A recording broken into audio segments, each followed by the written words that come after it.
మంచిదండి. వచ్చిన మీ అందరికీ వందనములు.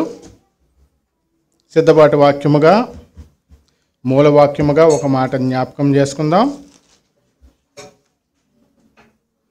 కొరింథీయులకు రాసిన 2వ పత్రిక, అపోస్తలుడైన పౌలు కొరింథీయులకు రాసిన 2వ పత్రిక 5వ అధ్యాయము 17వ వచనం.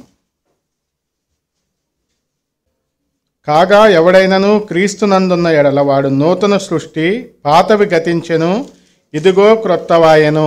వచ్చిన మాట ప్రార్థన చేసుకుందాం. పరిశుద్ధుడా, ప్రేమమైన నీకే స్తోత్రాలు, వందనాలు తండ్రి. గొప్ప దేవుడా, శక్తిమంతుడా, సర్వాధికారి, చదవని లేఖనం ద్వారా నాతో మాతో అందరితో మాట్లాడి మాకు సహాయం దయచేయమని ఘనత మహిమ ప్రభావాలు మీకు ఆరోపిస్తూ యేసయ్య శక్తి కలిగిన నామంలో అడిగి వేడుకుంటున్నాము తండ్రి, ఆమేన్. దేవుని వాక్యం తెలియజేస్తుంది, ఎవరైతే క్రీస్తునందు ఉంటారో వారు నూతన సృష్టి. క్రీస్తునందు ఉండడం అంటే ఏమిటి అనేది మనం ఇంతకు ముందే ధ్యానించాము. అయితే నూతన సృష్టి అంటే ఏమిటి, అసలు సృష్టి కార్యం ఎలా జరిగింది అని మనం చూసినట్లయితే ఆది కాండము 1వ అధ్యాయంలో అనేక విషయాలు రాయబడి ఉన్నాయి. మొట్టమొదటి రోజు అంటే మొదటి రోజు దేవుడు ఏం చేశాడు? 1వ అధ్యాయంలో 4వ వచనంలో చూసినట్లయితే 3వ వచనం 4వ వచనం, దేవుడు వెలుగు కమ్మని పలుకుగా వెలుగు కలిగెను, వెలుగు మంచిదైనట్టు దేవుడు చూశాను. మొదటి రోజు దేవుడు వెలుగును చేశాడు. అలాగే ఒక వ్యక్తి నూతన సృష్టిగా మారాలంటే అతని జీవితంలో వెలుగు ఉండాలి. ఆ వెలుగు ఎలా ప్రకాశిస్తుందయ్యా అంటే మన కొరింథీయులకు రాసిన పత్రికలో చూసాం కదా. మరలా రండి, 2వ కొరింథీ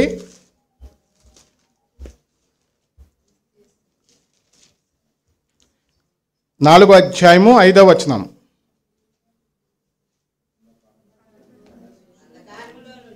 అంధకారములో నుండి వెలుగు ప్రకాశించును గాక అని పలికిన దేవుడే తన మహిమను గూర్చిన జ్ఞానము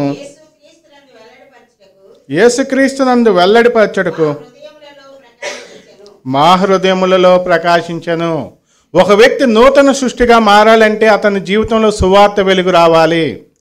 ఎవరి జీవితంలో అయితే సువార్త వెలుగు వస్తుందో వారి జీవితంలో నూతన సృష్టి ప్రారంభమవుతుంది. అయితే యుగ సంబంధమైన దేవత ఆ వెలుగు రాకుండా చేస్తూ ఉన్నాడు. 4వ వచనంలో మనం చూసినట్లయితే ఆ మాటలు రాయబడి ఉన్నాయి. చూడండి, 4:4 అండి. కొరింథీయులకు రాసిన 2వ పత్రిక. దేవుని స్వరూపి అయిన క్రీస్తు మహిమను కనపరచు సువార్త ప్రకాశము వారికి ప్రకాశింపకుండు నిమిత్తము ఈ యుగ సంబంధమైన దేవత అవిశ్వాసులైన వారి మనోనేత్రములకు గ్రుడ్డితనము కలుగజేసను. అవిశ్వాసులైన వారి నేత్రాలు వెలిగించబడకోకుండా యుగ సంబంధమైన దేవత అంటే సాతాను. సాతాను ఏం చేస్తూ ఉన్నాడంటే వెలుగు ప్రకాశించకుండా అడ్డుకుంటూ ఉన్నాడు. ఆ వెలుగు ప్రకాశించకుండా ఉండడానికి అనేక కారణాలు ఉన్నాయి. అనేక మంది దేవుణ్ణి నమ్ముకోకుండా ఉండడానికి అనేక కారణాలు ఉన్నాయి. అయితే ఆ కారణాలన్నీ ఇక్కడ చెప్పాలని నేను అనుకోవడం లేదు. కానీ ఎవరి జీవితంలో అయితే వెలుగు ప్రకాశించడం లేదో వారు ఎప్పటికీ అలా చీకట్లోనే ఉండిపోతారు. ఇంటి ఉండాలి. ఒకటేంటంటే ఆ వ్యక్తి కన్నులు ఉండాలి చూడడానికి. అయితే కన్నులుంటే అన్నీ చూసేయగలమా? లేదు. ఆ వస్తువు మీద వెలుగు పడాలి. 2 జరగాలి. అయితే సాతాను ఏం చేస్తాడంటే ఆ వెలుగు ప్రకాశించుకోకుండా ముసుగు వేస్తూ ఉంటాడు. ఈరోజు అనేక మంది విషయాల్లో దేశభక్తి అనే ముసుగు వేశాడు.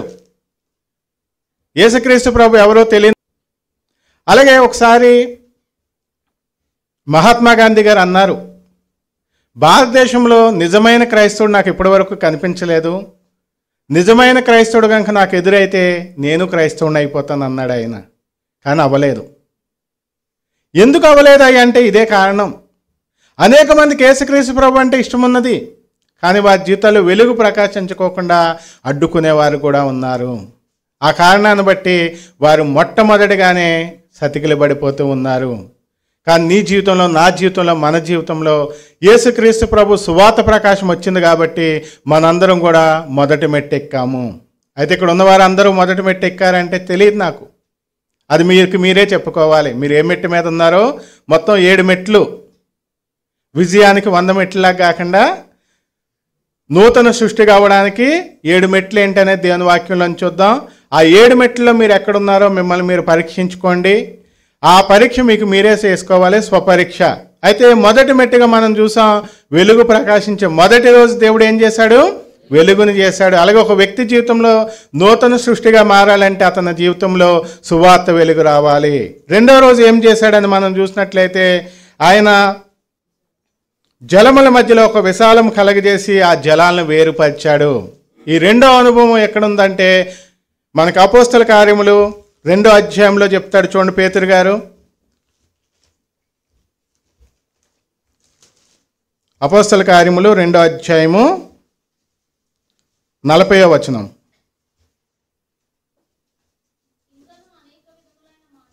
ఇంకను అనేక విధములైన మాటలతో సాక్ష్యం ఇచ్చి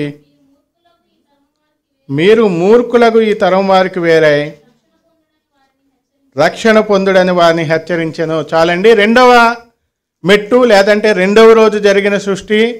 ఒక వ్యక్తి జీవితంలో రెండవ రోజు అంటే రెండవదిగా జరగవలసిన ప్రక్రియ ఏమిటంటే వేరైపోవడం. మూర్ఖులైన ఈ తరం వారికి వేరైపోవాలి. వారితో మేము ఉంటాం అంటే కుదరదు, వారికి వేరుగా మనం ఉండాలి. దేవుడు మనల్ని ఏమన్నాడంటే మీరు లోకమునకు ఉప్పు అయి ఉన్నారు. ఉప్పు అవ్వాలంటే ఏం చేయాలి? ముందు సముద్రం నీటిలోంచి ఒక మడి కడతారు. మీరు ఎవరైనా చూసారో ఉప్పు తయారు చేయడం? ఒక మడి కడతారు. ఏం చేస్తారు? సముద్ర జలాల నుంచి జలాలు వేరైపోతాయి. ముత్యం అవ్వాలనుకోండి, ఆ సముద్రం నీళ్ళు అంతా ముత్యమవుతుందా? కాదు, వేరైపోవాలి. అలాగే మనము కూడా వేరైపోవాలి. వేరైపోవాలన్నారని వీరందరికీ దూరంగా ఎక్కడికో వెళ్ళిపోతుందని కాదు. హానోకు చక్కని ఉదాహరణ. ఈ లోకంలో ఉంటాం కానీ ఈ లోక మాలిన్యం మనకు అంటదు. ఈ లోకంలోనే ఉంటాం కానీ లోకానికి వేరైన జీవితం జీవిస్తాం. ఎక్కడికో పారిపోము కానీ ఈ లోకంలో ఉంటూనే లోకస్తుల ఆచారాలకి, లోకస్తుల పద్ధతులకి అన్నిటికీ మనం దూరంగా ఉంటాం. లోకం నుంచి వేరైపోతాం. అప్పటి వరకు త్రాగుబోతుగా జీవించిన వ్యక్తి త్రాగుడు మానివేస్తాడు. అప్పటి వరకు జోదాలు వాడడానికి తిరిగిన వ్యక్తి జోదం మానివేస్తాడు. ఒకసారి సర్వేపల్లి రాధాకృష్ణ గారి దగ్గరకు అనుకుంటా కొందరు వ్యక్తులు వచ్చి అన్నారట, క్రైస్తవులు మతాలు మార్చేస్తున్నారండి అన్నారట. అప్పుడు ఆయన అన్నాడట, క్రైస్తవులు మతాలు మారుస్తున్నారో లేదో నాకు తెలియదు కానీ క్రైస్తవులు తాగుబోతులు మారుస్తున్నారండి, క్రైస్తవులు తిరుగుబోతులు మారుస్తున్నారు, క్రైస్తవులు హంతకులను మారుస్తున్నారు.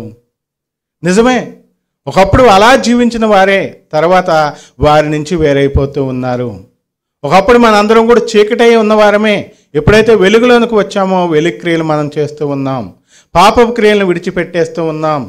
అలా రెండో మెట్టుకి ఎవరైతే వచ్చారో వారు లోకం నుంచి వేరే బాప్తిసం పొందిన వారు అందరూ కూడా రెండో మెట్టు మీద ఉన్నారు. ఇక మూడవ రోజు మనం చూస్తే మూడో రోజు జరిగిన సృష్టిలో ఫలవృక్షాలను దేవుడు చేసినట్లుగా మనం చూస్తూ ఉన్నాం. ఎవరైతే ఫలిస్తారో వారు మూడో మెట్టు మీద ఉన్నట్టుగా మనం గుర్తించాలి. ఫలించడం అంటే ఏమిటి? అది మనం చూసినట్లయితే యోహాను సువార్త 15వ అధ్యాయము 8వ వచనం.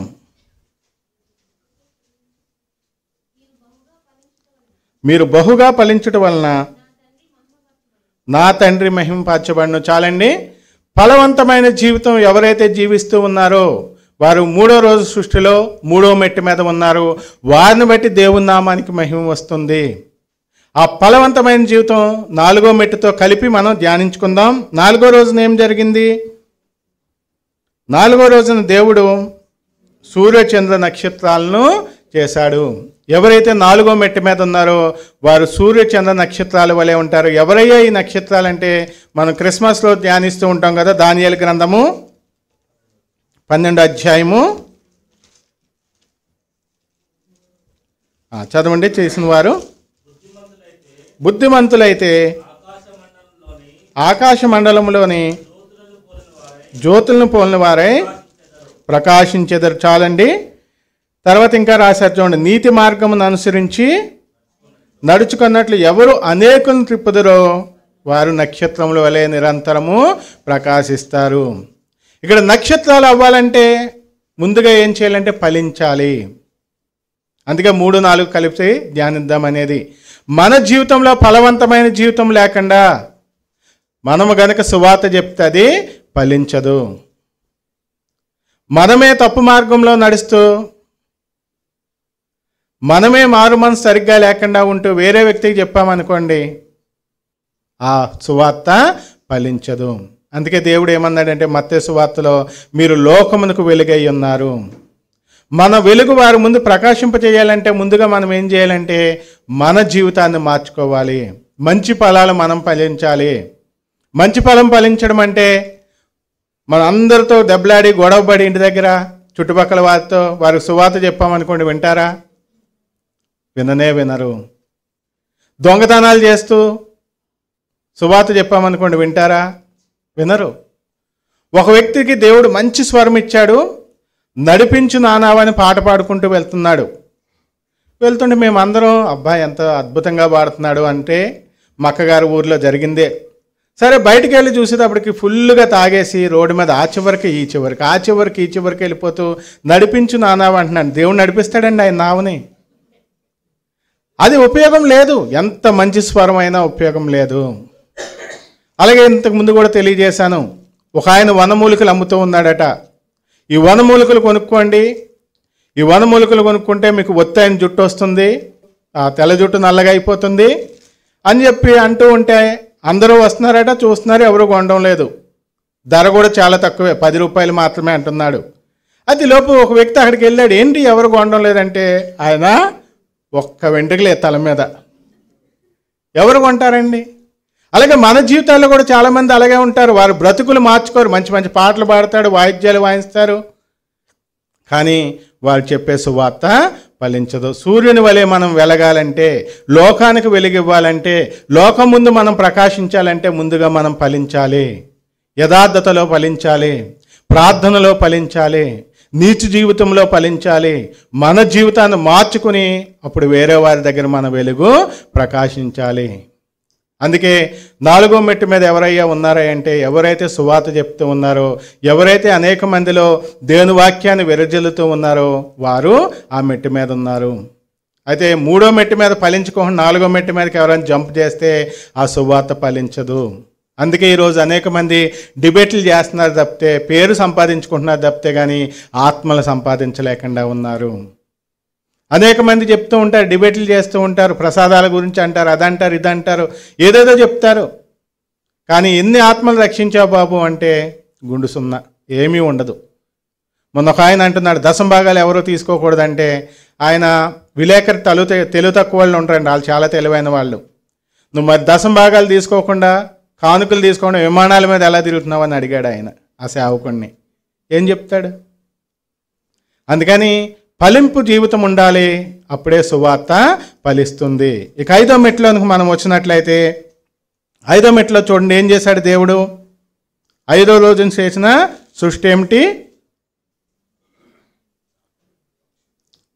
భూజంతువులను చేశారు, అలాగే పక్షులను చేశారు, అలాగే మత్స్యములను చేశారు.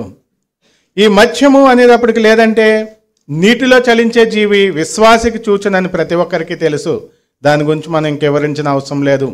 అయితే ఆకాశ పక్షులు మనం చూసినట్లయితే, ఆకాశ పక్షులు చూడండి, ఆకాశ పక్షులకు ఒక నియమం ఉన్నది.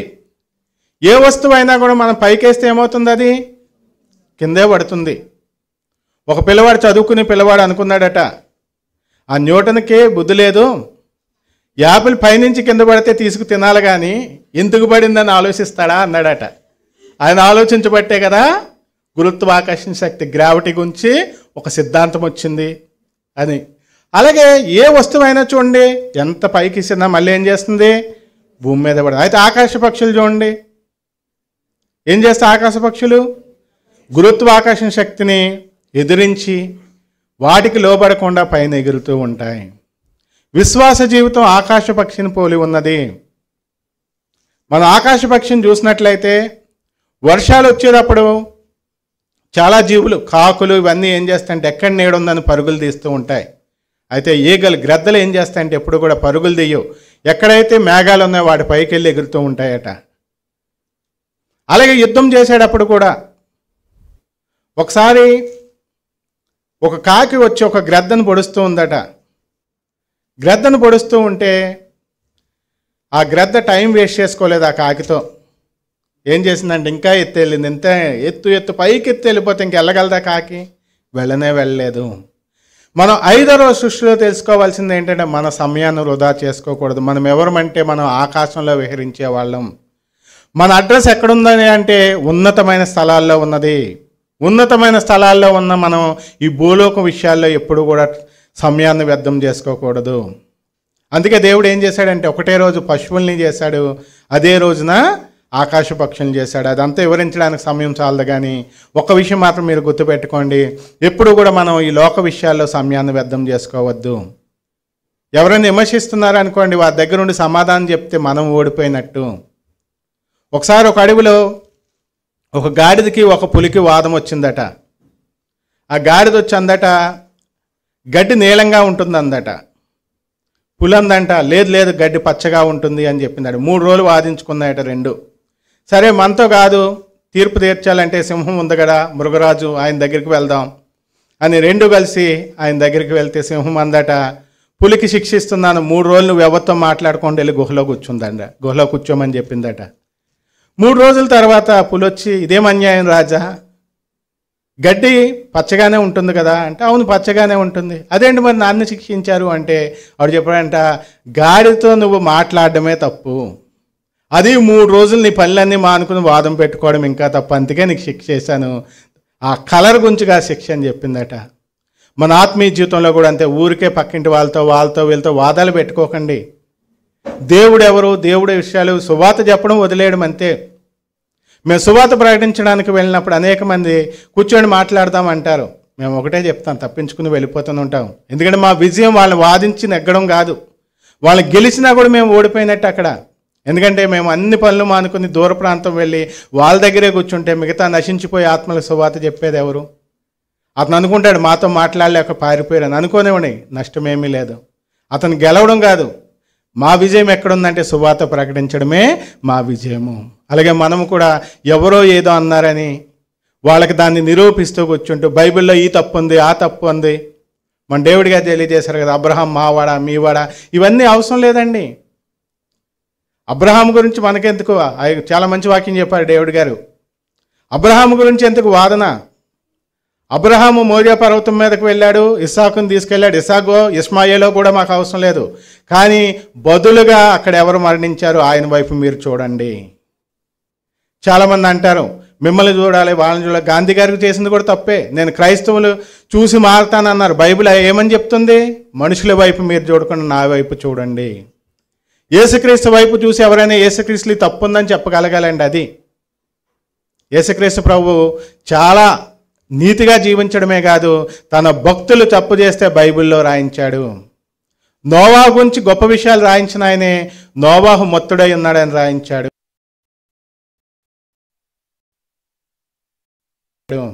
దావీదు అంత గొప్ప భక్తుడు లేడు, నా హృదయానుసారుడని రాయించిన దేవుడే బెత్షెబాతో పాపం చేశాడని రాయించాడు. ఎందుకంటే దేవుడు ఎవరిని వెనకేసుకురాడు.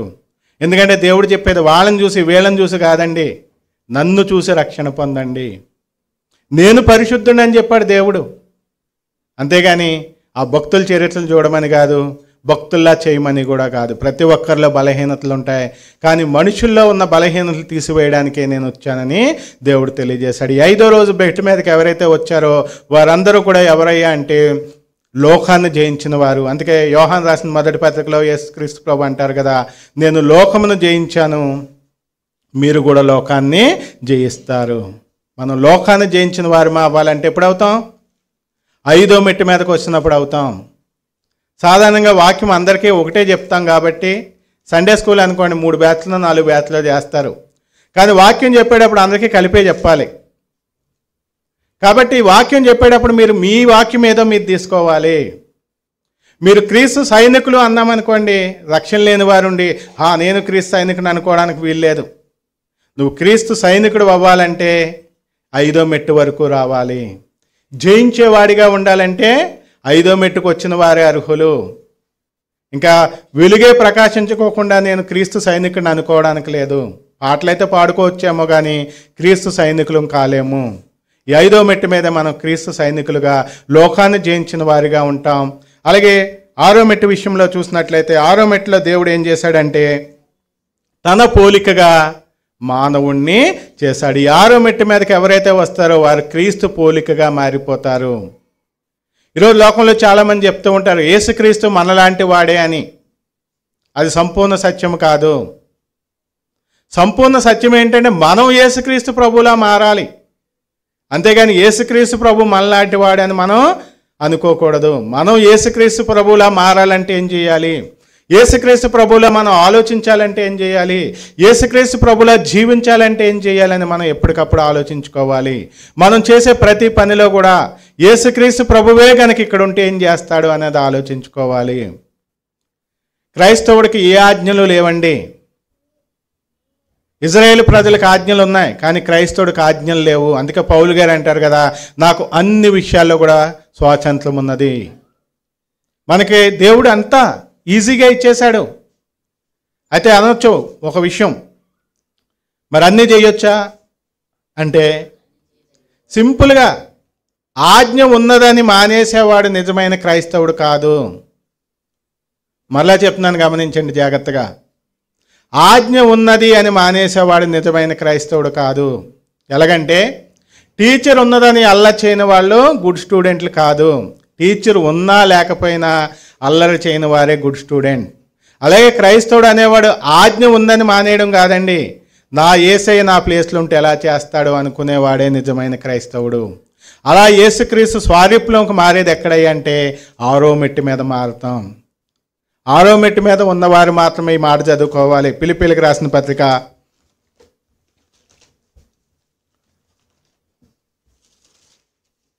3వ అధ్యాయము 21వ వచనం. సమస్తమును తనకు లోబర్చుకొని జాలిన శక్తిని బట్టి ఆయన మన దీన శరీరమును తన మహిమగల శరీరమునకు సమరూపము గలదానిగా మార్చును. యేసుక్రీస్తు ప్రభు ఏ విధమైన మహిమదేహం కలిగి ఉన్నాడో అటువంటి మహిమదేహాలు మనకు కూడా ఇస్తానంటున్నాడు. అయితే ఇది ఎవరికి రాశాడు? 6వ మెట్టు మీద ఎవరైతే ఉన్నారో వారికే. దేవునితో సమానమైన రూపం రావాలంటే ఏం చేయాలి? ఆయనతో సమానమైన జీవితం మనం జీవించాలి. ఆయన పాపాన్ని ఎలా జయించాడో అలా జయించాలి. ఆయన పాపాన్ని ఎలా అసహించుకున్నాడో అలా అసహించుకోవాలి. అప్పుడు మాత్రమే ఆ మాటను మనం చెప్పగలం. అలాగే రోమీయులకు రాసిన పత్రిక 8వ అధ్యాయంలో కూడా ఒక మాట ఉండని చూడండి. అపోస్తలుడైన పౌలు రోమీయులకు రాసిన పత్రిక 8వ అధ్యాయము 29-30. ఎందుకనగా తన కుమారుడు అనేక సహోదరుల్లో జ్యేష్ఠుడగినట్లు దేవుడు ఎవరిని ముందుగా ఎరిగెనో వారు తన కుమారునితో సారూప్యము గలవారగుటకు వారిని ముందుగా నిర్ణయించెను. మరియు ఎవరిని ముందుగా నిర్ణయించెనో వారిని పిలిచెను. ఎవరిని పిలిచెనో వారిని నీతిమంతులుగా తీర్చెను. ఎవరిని నీతిమంతులుగా తీర్చెనో వారిని మహిమపరచెను. చాలండి, దేవుని స్తోత్రం, హల్లెలూయా. యేసుక్రీస్తు ప్రభు మనలో ఎంతమందిని అయితే పిలిచారో మనందరము కూడా యేసుక్రీస్తు ప్రభుని అన్నయ్య అని పిలవడానికి అర్హత పొందిన వారము. ఆయన మన జ్యేష్ఠుడు, మన అన్నయ్య అయిపోతాడు ఆయన. అందుకే ఇక్కడ రాస్తూ అంటున్నాడు కదా, ఆయన జ్యేష్ఠుడు అగినట్లు ఎవరిని ముందుగా ఎరుగున వారిని నిర్ణయించాడు, పిలిచాడు. పిలిచిన వారిని నీతిమంతులుగా మార్చాడు. నీతిమంతులుగా ఎవరినైతే మార్చారో వారిని మహిమపరిచాడు దేవుడు. కాల్వినిజం అంటారు. ఆ కాల్వినిజంలో ఈ మాట వారికి చాలా ఇష్టం. ఇదే వారికి ఆధారం. ఈ మాటను ఆధారం చేసుకుని వారు ఏమంటారంటే, దేవుడు ఆల్రెడీ ఎవరిని నిర్ణయించాడో వారు మాత్రమే పరలోకం వస్తారు కాబట్టి మనం సువార్త ఎందుకు ప్రకటించాలి అంటారు. దేవుడు ఎవరిని నిర్ణయించాడో వాళ్ళే మహిమలో ఉంటారు కదా, మరి ఎందుకు మనం ప్రయత్నించాలి అంటారు. కానీ వాళ్ళు నాణ్యానికి ఒకవైపే చూస్తున్నారు, రెండో వైపు చూడడం లేదు. బైబిల్ అంటే ఒక వచనం కాదండి. 119వ కీర్తనలో ఒక మాట ఉంటుంది, నీ వాక్య సారాంశము సత్యము. వాక్య సారాంశము సత్యం. ఆది కాండం నుంచి ప్రకటన గ్రంథం వరకు రాయబడిన సారాంశం సత్యము. ఒక్కో మాట పట్టుకోకూడదు. రక్షణ నిశ్చయిత రావాలంటే ఆ రక్షణ మార్గం మనం పట్టుకోవాలి. అంతేగాని ఒక్కో మాట పట్టుకుందాం అనుకోండి. ఒక ఆయన అలాగే ఇలా బైబిల్ తీస్తూ నాతో మాట్లాడు ప్రభువా, నాతో మాట్లాడని ఇలా తీశాడట. తీగానే ఇస్కరియోతు యోధా గురించి వచ్చింది, ఉరి పెట్టుకున్నాడు అని. తర్వాత ఇదేదో మంచిగా లేదు అని, ప్రభువా నాతో సరిగ్గా మాట్లాడు ప్రభు అని మళ్ళీ తీసాడట. మళ్ళీ తీస్తే ఆలస్యము చేయక నువ్వు త్వరగా పని ముగించమని వచ్చిందట. అలాగే మనం ఒక్కో మాట పట్టుకుందాం అనుకోండి, సఫీ గారిలాగా లేదంటే కరుణాకర్ సుగున్లాగా మనం ఎక్కడికో వెళ్ళిపోతాం. యేసుక్రీస్తు దేవుడు కాదు అంటే ఏ పుస్తకాలు ఎక్కలేదు, బైబిల్లోంచే చెప్పొచ్చు. ఎందుకంటే బైబిల్లో ఎన్నో మాటలు రాయబడి ఉన్నాయి. ఆయన నరుడని, మనుష్య కుమారుడని. అది సగం సత్యమే. ఇదే బైబిల్లో ఆయన దేవుని కుమారుడని కూడా రాయబడి ఉంది. ఇదే బైబిల్లో దేవునితో సమానుడని రాయబడి ఉంది. ఇదే బైబిల్లో మన దేవుడిగా చెప్పింది చాలా పెద్ద మాట. దేవుని చిత్తమైతే ఒకసారి మనం ధ్యానించుకుందాం. యెహోవా దూత. దేవుడు దూతలా కూడా కనిపిస్తాడు. ఈరోజు బ్రదర్ చెప్పిన దగ్గర కూడా మీరు ధ్యానించండి. ఆదికాండం 18వ అధ్యాయంలో కూడా ఆయన మనుష్యుడిగా కనిపించాడు, కానీ ఆయన మనుష్యుడు కాదు, దేవుడే. ఆయన దూతగా కనిపించిన కాడల్లా దూతలందరూ దేవుళ్ళు అవ్వరు, కానీ ఆ దేవుడే దూతగా కనిపించాడు. అందుకే యాకోబు అంటాడు కదా దేవుడి గురించి, నాకు ఎవరైతే పోషించారో, సకల ఉపద్రవాల్లో ఎవరైతే తోడై ఉన్నారో ఆ దూత అంటాడు. యెహోవా దూత గురించి మీరు ధ్యానించినట్లయితే ఆదికాండం నుంచి జకర్యా వరకు కూడా అనేక విషయాలు రాయబడి ఉన్నాయి. కాబట్టి మనం బైబిల్లో ఎప్పుడు కూడా ఒక మాటను తీసుకుని ఆ మాటనే మనం సిద్ధాంతం చేయకూడదు. బైబిల్లో పలికిన మాటలు ఇస్మాయిల్ పాల్ గారు బాగా వివరిస్తారు. ఈ మాటలు మీకు చెప్పినప్పుడు ఎవరితో మాట్లాడారు, ఎప్పుడు మాట్లాడారు, ఎందుకు మాట్లాడారు అనేది ఖచ్చితంగా మనం పరిగణలోకి తీసుకోకపోతే మనం ఎక్కడికో వెళ్ళిపోతాం. మన సిద్ధాంతం అంతా కూడా చివరికి వెళ్ళేటప్పటికీ నాస్తికత్వంలోకి వెళ్ళిపోతుంది. దేవుడు లేడనే దగ్గరికి వెళ్ళిపోతుంది. ఒక ఆయన అన్నాడు, దేవుడు లేడని బైబిల్లోనే రాయబడి ఉంది కదండి అని. ఒక ఆయన అన్నాడు, యెహోవా సాక్షుల గ్రూప్లోంచి వచ్చి బాగా ఇరిటేషన్ తెప్పిస్తున్నాడు అట. యెహోవా తప్ప ఎవరు లేరు అంటే, నేను ఒకే ఒక వాక్యం చూపిస్తాను యెహోవా కాదు అని, మీరు మళ్ళీ దానికి ఎదురు చెప్పకూడదు అన్నాడట. సరే చూపించంటే కీర్తనల గ్రంథం తీశాడు. యెహోవా మాకు కాదు చదివేసి, చూసావా యెహోవా మాకు కాదని చెప్తున్నారు కాబట్టి నువ్వు వెళ్ళిపో అన్నాడట. కానీ అక్కడ ఏమని రాయబడింది? యెహోవా మాకు కాదు, నీకే స్తుతి ఆరాధన అని రాయబడి ఉంది. అలాగే సగం ముక్కలు తీసుకుని చెప్పేవాళ్ళు కూడా ఉన్నారు. అయితే మనం ఎప్పుడు కూడా బైబిల్లో ఆదికాండం నుంచి ప్రకటన గ్రంథం వరకు ఏదైతే రాయబడి ఉందో ఆ సారాంశమే సత్యము. యేసుక్రీస్తు ప్రభు పోలికలోకి మనం మారాలనే మహాకాశాలు పట్టజాలని దేవుడు, సమీపించరాని తేజస్సులో అమరుడై ఉన్న దేవుడు మానవుడిగా ఈ లోకానికి వచ్చాడు. త్రిత్వంలోంచి కుమారుడైన యేసుక్రీస్తు ప్రభు ఈ లోకానికి వచ్చి పాపాన్ని జయించి ఎన్నో శోధనలు ఆయనకి వచ్చినాయండి. ఆ శోధనలోంచి ప్రయాణం చేస్తూ ఎన్నో అవమానాలు ఆయనకి వచ్చినాయి. ఆ అవమానాల్లోంచి వెళ్తూ ఎన్నో బాధలు ఆయనకి వచ్చినాయి. ఆకలి కొండం అంటే ఏంటో ఆయనకి తెలుసు, దాహం అంటే ఏమిటో తెలుసు, నిద్ర లేకపోవడం అంటే ఏమో తెలుసు, తల వాల్చుకోవడానికి చోటు లేకపోవడం అంటే ఏమో తెలుసు. అటువంటి పరిస్థితులు గుండా ఆయన వెళ్తూ మనందరినీ కూడా ధనవంతులు చేయలేని ఆయన దరిద్రుడిగా ఈ లోకంలో జీవించిన వ్యక్తి. ఆయన మంచి చేస్తూ మేలు చేస్తూ కూడా అవమానాలు పొందిన వ్యక్తి. కుటుంబస్తులే ఆయన అర్థం చేసుకోకుండా ఆయన దెయ్యం పట్టిన వాడంటే ఓర్చుకున్న వ్యక్తి. ఆ రకమైన క్రీస్తుని చూస్తున్న నీవు నేను మనందరం కూడా ఆ క్రీస్తులాగా మారాలి. దేవుడు నిన్న నేడు రేపు ఏకరీతిగా ఉన్నాడు అనే వాక్యం వేరు, యేసుక్రీస్తు నిన్న నేడు రేపు ఏకరీతిగా ఉన్నాడనే వాక్యం వేరు. ఆ యేసుక్రీస్తుని మనం చూసి ఆయనలాగా జీవించాలనే బైబిల్లో యేసుక్రీస్తు కోసం రాయబడింది. ఆ యేసుక్రీస్తు ప్రభు ఈ లోకంలో ఏ దేహంతో ఉన్నాడో పునరుద్ధానుడైన తర్వాత కూడా అదే దేహంతో ఉన్నాడు. మనకు కూడా మన దేహాల నుంచే మహిమ దేహాలు ఇస్తానికి ఆయన రాబోతూ ఉన్నాడు. కాబట్టి ప్రతి ఒక్కరు కూడా ఈ మెట్లు ఎక్కుతూ, మొదటి మెట్టు కొద్దిగా కష్టమండి ఎక్కడం. ఒక్కసారి మొదటి మెట్టు ఎక్కారంటే ఆటోమేటిక్ ఒక్కో మెట్టు పరిశుద్ధాత్మ దేవుడే ఎక్కించేస్తాడు. సక్సెస్ అవ్వడానికి ఎవరైనా ఏం చేయాలి? ఒక్క అడుగు వేయాలి. ఫస్ట్ అడుగు వేయడమే కష్టం. అడుగు వేసామనుకోండి ఆటోమేటిక్గా అడుగులు వెళ్ళిపోతాయి. మీకు ఉదయం వాకింగ్కి వెళ్ళి అలవాటు ఉందనుకోండి, ఒకరోజు బద్ధకం అనిపిస్తుందా, ఏం వెళ్తాంలే అనిపిస్తుంది. కానీ మీరు కనుక లెగిసి మీ మెట్లు దిగి వచ్చారనుకోండి, అక్కడి నుంచి వెనక తిరుగుతారా? తిరగరు, వెళ్ళిపోతూనే ఉంటారు. అలాగే మన ఆత్మీయ జీవితంలో కూడా మొదటి మెట్టు ఎక్కడం కొద్దిగా కష్టం. మొదటి మెట్టు ఎక్కిన వాళ్ళు కింద ఉన్న వాళ్ళని చూసి అంటారు కదా, ఎందుకు రావట్లేదు వీడు అనుకుంటారు. రెండో మెట్టు మీద ఉన్న వాళ్ళు అనుకుంటారు కదా, వాడేటి మొదటి మెట్టు మీదే సతికిలు పడిపోయాడు అనుకుంటారు. అయితే 5వ మెట్టు మీద ఉన్నవాడు మాత్రం ఎప్పుడు ఆ మాట అనుకోడు. చాలా జాగ్రత్తగా గమనించాలి మీరు. మిగతా మెట్ల మీద ఉన్నవాడు ఎప్పుడు కూడా అతిశయిస్తూ ఉంటాడు. కానీ 5వ మెట్టు మీదకి వచ్చిన వ్యక్తులు ఉన్నారు కదా, ఈ 5వ మెట్ల మీదకి వచ్చిన వ్యక్తులు ఎలాగ ఉంటారంటే, దేవుడు అంటాడు కదా, అయ్యా నువ్వు ఆకాశ పక్షివయ్యా అంటే వాళ్ళు అంటారు కదా, లేదు ప్రభు నేను పశుప్రాయుడిని.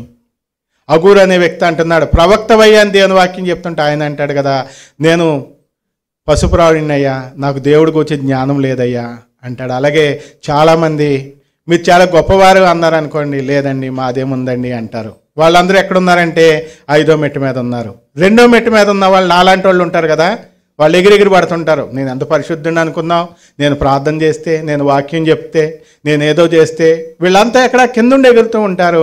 కానీ 5వ మెట్టు మీదకి వచ్చేటప్పటికి వారు ఎప్పుడు కూడా అతిశయించరు, ఎప్పటికప్పుడు తగ్గించుకుని జీవిస్తూ ఉంటారు. ఆ తగ్గింపు జీవితం గలవారే 6వ మెట్టు మీదకి వెళ్ళి విధేయతతో ఉంటారు. కాబట్టి ఆ విధేయులు ఎవరైతే ఉన్నారో వారే విశ్రాంతిలో ప్రవేశిస్తారు. ఆ విశ్రాంతిలో ప్రవేశించేదే 7వ మెట్టు. దేవుని స్తోత్రం, హల్లెలూయా. యేసుక్రీస్తు ప్రభు ఆ విశ్రాంతిలోనికి మమ్మల్ని నడిపించడానికి, మనల్ని నడిపించడానికి ఈ లోకం వచ్చాడు. దేవుడు 6 రోజులు సృష్టి చేసి 7వ రోజును విశ్రమించాడు. ఆయనకి రెస్ట్ అవసరమని కాదు, కానీ మనందరికీ విశ్రాంతి ఉందని చెప్పడానికి ఆయన విశ్రమించాడు. ఆ విశ్రాంతిలో ప్రవేశించాలని ఎంతోమంది ఎన్నో కష్టాలు పడ్డారు. వారి గురించి హెబ్రీయులకు రాస్తూ ఈ ఒక్క మాట చూసి మనం జ్ఞాపకం చేసుకుందాం. హెబ్రీయులకు రాసిన పత్రిక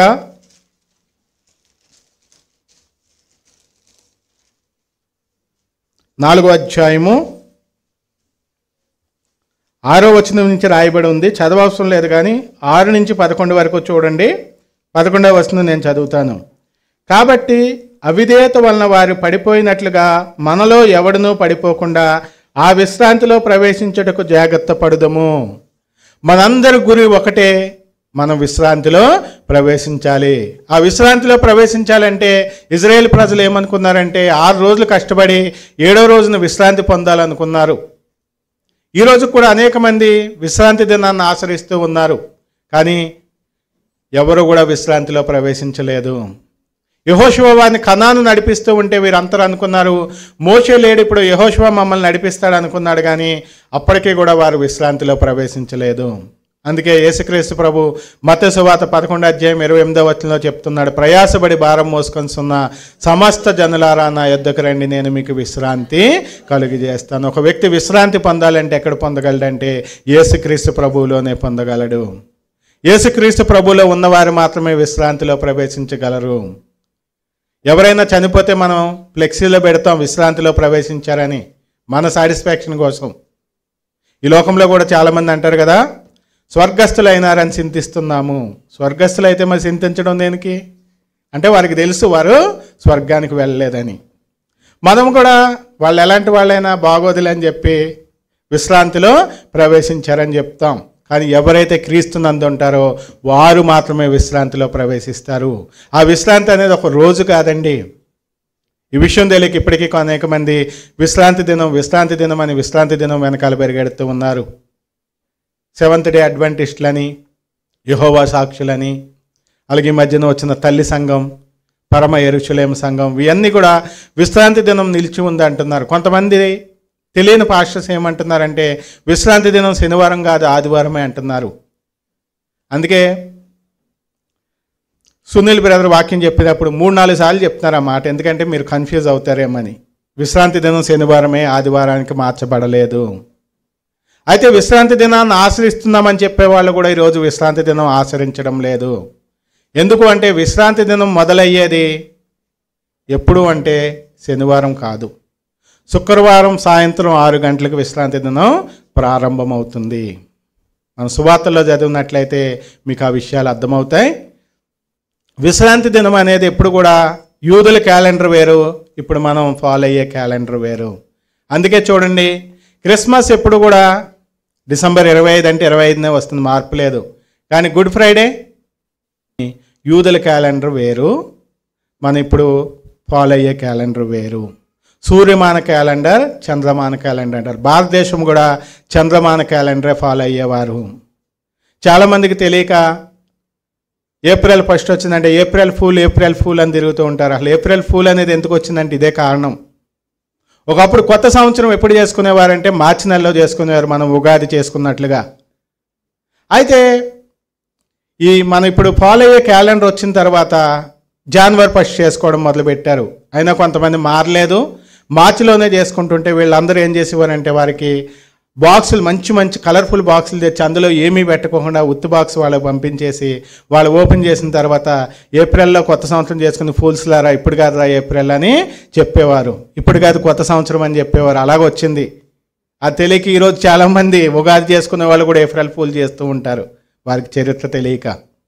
అలాగే మనం చూసినట్లయితే విశ్రాంతి దినం అనేది శనివారమే ఉంది, కానీ మనం విశ్రాంతి దినాన్ని ఆచరించడం లేదు. ఎందుకంటే మన విశ్రాంతి దినములో లేదు. ఎక్కడుంది మన విశ్రాంతి? క్రీస్తులో ఉంది. ఎంతమంది అయితే క్రీస్తులో ఉంటారో వారందరూ విశ్రాంతిలో ప్రవేశిస్తారు. ఎంతమంది అయితే విశ్రాంతిలో ప్రవేశిస్తారో వారందరూ కూడా ఈ కష్టాల నుంచి, నష్టాల నుంచి, ఇబ్బందుల నుంచి, బాధల నుంచి, అన్నిటి నుంచి కూడా విముక్తులైపోతారు. ఈరోజు పరదేశంలో ఉన్న మన ప్రియులు, మన పితరులు, మన పెద్దలు, వారు కూడా ఈరోజు విశ్రాంతిలోనే ఉన్నారు. కాబట్టి మీరు కనుక విశ్రాంతిలో ప్రవేశించాలంటే 7వ మెట్టు ఎక్కడానికి అడ్డదారులు లేవండి, షార్ట్ కట్లు లేవు.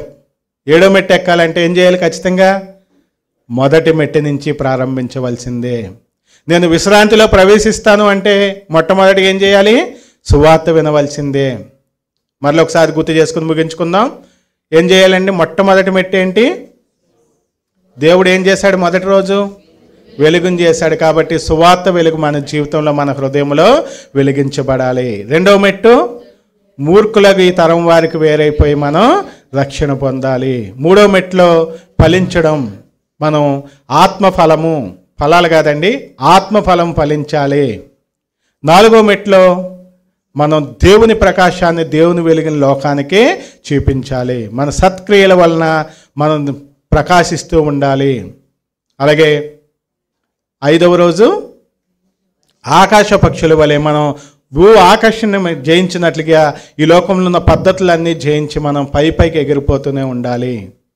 6వ రోజు మనం క్రీస్తు పోలికలోనికి మార్చబడాలి. 7వ రోజున మనం విశ్రాంతిలోనికి ప్రవేశిస్తాము.